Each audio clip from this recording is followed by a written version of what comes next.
Hi, and welcome to A to Z Writing Tips series for beginners. For letter B, I have two examples, backstory and beginning hooks. Backstory is the history of your characters and the world. It's all in the past. Remember, if backstory is important to your main story, do not info dump. That is, dump all the information at once, but reveal it gradually throughout the story. Backstory helps in understanding the characters and what background do they come from. Remember, it's backstory, so a little and necessary information goes a long way.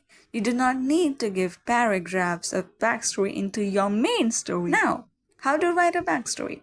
Try writing a flashback, sitting down and slipping into the memory lane to revisit the old days, or through dialogue. Backstory helps make sense as to understand why our characters behave the way they do. That, my friend, right there is a blank page. And what is more daunting than sitting on a blank page is to never finish it. And what causes you to never finish writing that first page? The fear of a bad beginning. Because beginnings of the story matter a lot, right? They are a real break or make your story kind of deal. So to have a good beginning, you require a good beginning hook. Welcome to my A to Z Writing Tips series, and for the second example of letter B, I have beginning hooks. Compel your readers with an absurd line or one that raises questions and leaves the readers wondering to know more. Or a dramatic event takes place and the reader would not want to miss it out. Or begin with an interesting character that hooks your readers into reading your story. It's the beginnings that will decide that the reader will read the book or shut it and move along. Subscribe for letter C.